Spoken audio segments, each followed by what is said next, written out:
Hi! Welcome to my channel Hanya vlogs. ఈరోజు మన video వచ్చేసండి చాలా యూజ్‌ఫుల్ అయ్యే చిన్న పిల్లలకి బాగా యూజ్ అవుద్దండి ఈ వీడియో. అస్సలండి డోంట్ మిస్ అండి ఈ వీడియో అస్సలు మిస్ అవ్వద్దు. ఇప్పుడున్న క్లైమేట్‌కైతే ఈ వీడియో చాలా యూజ్ అవుద్దండి. ఎందుకంటే అసలు ఇప్పుడు దగ్గు, జలుబు, ఫీవర్ అన్నది కామన్ అయిపోయిందండి. ఇదొక వైరల్ అవుతుంది. చాలా బాగా యూజ్ అవుద్దండి.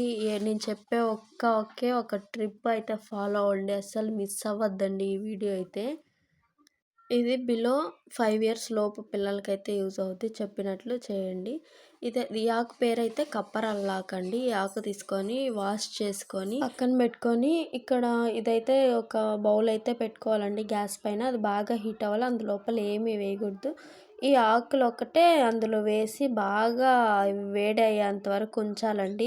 ఇట్లాగ అయినాక ఇట్లా తీసేసి తర్వాత ఇవి ఉంటాయి కదా, ఇవంతా మనం హీట్ చేసాం కదా, ఆ రసం అనేది బాగా ఇప్పుడు చాలా మనం గట్టిగా పిండితే అయితే వచ్చేస్తుంది. రసం ఎలా వస్తుందో ఒకసారి చూడండి. నేను పిండి అయితే చూపిస్తున్నాను.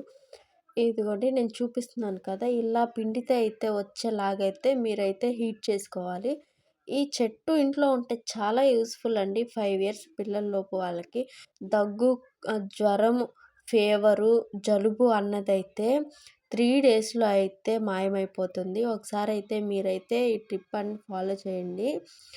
ఈ నెక్స్ట్ మనము అది పిండుకున్నాం కదా, అందులోపల అయితే కొంచెం సాల్ట్ వేయాలి. అంటే సాల్ట్ వేస్తే టేస్ట్ అన్నదైతే వస్తుందండి. ఇది వేసిన తర్వాత బాగా మిక్స్ చేసుకొని తర్వాత చిన్నపిల్లలకైతే తాగించాలి. ఓకేనండి, ఇంతే మన వీడియో. Okay, bye bye.